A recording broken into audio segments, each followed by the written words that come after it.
167 എടക്കഴിയൂർ ചന്ദനക്കുടം കൊടിക്കുത്ത് നേർച്ചയ്ക്കുള്ള ഒരുക്കങ്ങൾ പൂർത്തിയായി. കൊഴപ്പാട്ട് അയ്യപ്പന്റെ വസതിയിൽ നിന്ന് തിങ്കളാഴ്ച രാവിലെ 8 മണിക്ക് ആദ്യ കാഴ്ച ജാറമംഗലത്തിൽ എത്തിച്ചേരും. എടക്കഴിയൂർ ഹൈദ്രോസ് ഇമ്പിച്ചിക്കോയ തങ്ങളുടെയും സഹോദരി ഫാത്തിമ ബി കുഞ്ഞി ബീവിയുടെയും ജാറത്തിലെ 167ാമത് ചന്ദനക്കുടം കൊടിക്കുത്തു നേർച്ചയാണ് തിങ്കൾ ചൊവ്വ ദിവസങ്ങളിലായി ആഘോഷിക്കുന്നത്.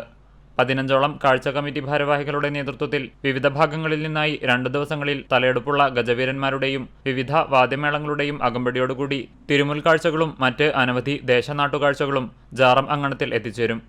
നേർച്ചയുടെ പ്രധാന കാഴ്ചയായ കൊടിയേറ്റ കാഴ്ച യഹിയ തങ്ങളുടെ വസതിയിൽ നിന്നാരംഭിച്ച് 11 മണിക്ക് ജാറം അങ്കണത്തിൽ എത്തിച്ചേർന്ന് കമ്മിറ്റി പ്രസിഡന്റ് ഇല്യാസ് കൊടിയേറ്റ കർമ്മം നിർവഹിക്കും.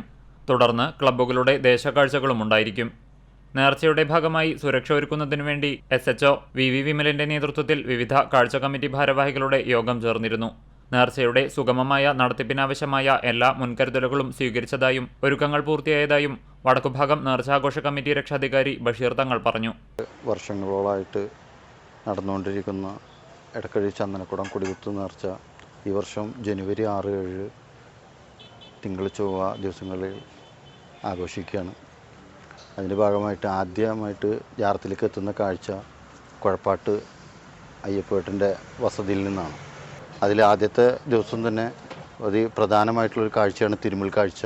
രണ്ടാമത്തെ ദിവസം രാവിലെ ഇരുവിഭാഗത്തിൻ്റെയും തെക്ക് വടക്ക് കമ്മിറ്റികളുടെ കൊടികയറ്റ കാഴ്ച ജാറത്തിലെത്തും. 11 മണിക്ക് കൊടികയറ്റും.